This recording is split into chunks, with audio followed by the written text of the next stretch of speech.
Hello friends, welcome to my channel stock বিনিয়োগ। মার্কেটের জন্য একটা সুন্দর ব্রেকিং নিউজ দেখা যাচ্ছে। এই যে নিউজ দেখা যাচ্ছে, হয়তো কিছুজন জিজ্ঞাসা করবেন বেসিক্যালি এই নিউজ গুড নিউজ না ব্যাড নিউজ। এই সব নিউজ স্টেপ বাই স্টেপ আলোচনা করব, ভিডিওটি শেষ পর্যন্ত অবশ্যই দেখুন। চলুন সব থেকে প্রথমে দেখে নেওয়া যাক নিউজ কিসের ওপর দেখা যাচ্ছে। তো বন্ধুরা, নিউজ দেখা যাচ্ছে এনএসসি ন্যাশনাল স্টক এক্সচেঞ্জের তরফ থেকে। এনএসসির কথা যদি বলেন, অনেক বড় খবর নিয়ে চলে এসেছেন। কি রিলেটেড? হ্যাঁ, future and option related. F&O তো আপনারা শুনেছেন, ডেরিভেটিভের কথা শুনেছেন, কল পুটের কথা শুনেছেন। সুতরাং ফিউচার অ্যান্ড অপশানের কথা যদি বলেন, শেয়ার মার্কেটে অনেক কোম্পানি আছে, ছোট বড়। তো সব কোম্পানি কি এফএনওতে ট্রেড করতে দেখা যায়? না, কিছু সিলেক্টেড কোম্পানি এফএনওতে ট্রেড করে। এর জন্য কি কোনো ক্রাইটেরিয়া থাকে? হ্যাঁ, অবশ্যই এর জন্য অনেক ক্রাইটেরিয়া থাকে। বিশেষ করে ভলিউমের ক্রাইটেরিয়া থাকে, লিকুইডিটি এর ক্রাইটেরিয়া থাকে, স্টকে বেশি ভলিউম হতে হবে, শেয়ার বেশি ট্রেড হতে হবে, এইসব আরও অনেক ক্রাইটেরিয়া থাকে, তবে এই কোম্পানিগুলোকে এফএনওতে জায়গা দেয় এনএসসি। সুতরাং এনএসসি কি নিউজ নিয়ে এসেছে চলুন দেখি। টোটাল 45টা কোম্পানির লিস্ট প্রকাশিত করেছে এফএনওতে অ্যাড করার জন্য। 45টি কোম্পানি কোনগুলি, সেগুলি নিয়ে অবশ্যই আলোচনা করব। কিন্তু আপনাদের মনে হতে পারে এটা ব্যাড নিউজ না গুড নিউজ। কেননা কিছু লোক বলেন, আরে এ তো ফিউচার অপশান, এ তো ব্যাড নিউজ। আবার কেউ বলেন এ তো গুড নিউজ। দেখুন, যখন কোনো স্টক ফিউচার অপশানে আসে তখন এর মধ্যে ষাটটা প্রচুর চলে। বিশেষ করে যারা বিগ প্লেয়ার আছে তারা নন এফএনও স্টকে ষাটটা করে না, বড় ষাটটা এফএনওতেই চলে। কারণ এখানেই তো কল পুট বাই করা যায় বা সেলও করা যায়। এর জন্য কিছু কিছু লোকের এফএনওওয়ালা স্টক পছন্দ হয় না, কারণ এফএনওতে অ্যাড হওয়ার পর স্টকের মধ্যে ভীষণভাবে ভোলাটিলিটি শুরু হয়ে যায়। তাই এটা অনেকের কাছে ব্যাড নিউজ।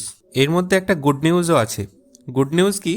গুড নিউজ হলো কোনো কোম্পানি নিফটি ফিফটির মধ্যে বড় ইন্ডেক্সের মধ্যে আসতে চায়, তাহলে 6টি ক্রাইটেরিয়া থাকতে হবে। তার মধ্যে একটি হলো এই স্টককে এফএনওতে ট্রেড করতে হবে।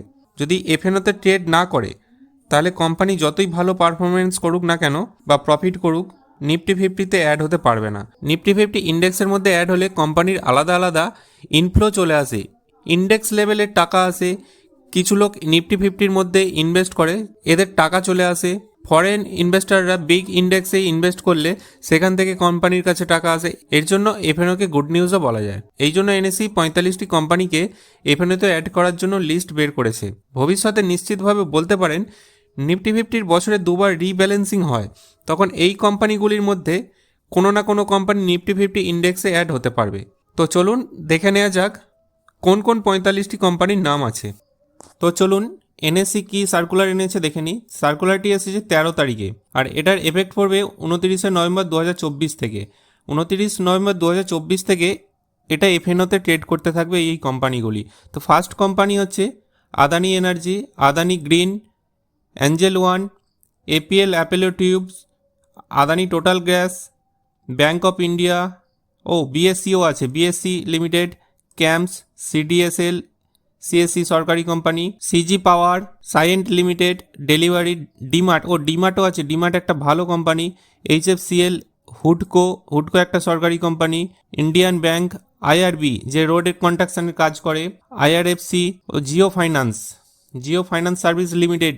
এটা তো নেক্সট নিফটি ফিফটির মধ্যে আসার চান্স অনেক বেশি। তো পরের কি লিস্ট আছে দেখি চলুন। JSL, JSW Energy, Kalyan Jewellers, KEI Industry, KPIT Technology IT sector, LICI, Lodha হচ্ছে আপনার ট্রাম্প টাওয়ার তৈরি করেছিল। ভারতে যে 4টে ট্রাম্প টাওয়ার আছে, সেই ট্রাম্প টাওয়ারও লোধা কোম্পানি তৈরি করেছিল। ম্যাক্স হেলথ কেয়ার আছে, এনসিসি আছে, এনএইচপিসি আছে, নাইকা আছে, অয়েল ইন্ডিয়া লিমিটেড আছে, পেটিএম আছে, পলিসি বাজার আছে, পণ্যওয়ালা ফাইন্যান্স কর্পোরেশন আছে, পেস্টিজ আছে, এসজিভিএন সরকারি কোম্পানি হাইড্রো পাওয়ারের ওপর কাজ করছে, Sona BSW, Supreme Industry, Tata Elxsi IT company, Tube Investment, Union Bank of India, VBL, Yes Bank, Zomato. এই 45টি কোম্পানির লিস্ট বের করেছে এনএসসি, যেগুলি আগামী 29শে নভেম্বর ফিউচার অ্যান্ড অপশানে অ্যাড হতে চলেছে। ডিসেম্বর থেকে চেক করতে পারবেন, এই কোম্পানিগুলি ডেরিভেটিভ সেগমেন্টে ট্রেড করতে দেখতে পাবেন। আর এটা অনেকের কাছে অ্যাডভান্টেজও হতে পারে, আবার অনেকের কাছে ডিসঅ্যাডভান্টেজও হতে পারে, কারণ এফএনওতে ট্রেড করা কোম্পানি আপার সার্কিট ও লোয়ার সার্কিট দিতে পারে না। তো এই 45টি কোম্পানির লিস্ট প্রকাশিত হয়ে গেছে। আমার এই ভিডিওটি ভালো লাগলে লাইক, শেয়ার ও কমেন্ট করে সাবস্ক্রাইব করে দেবেন।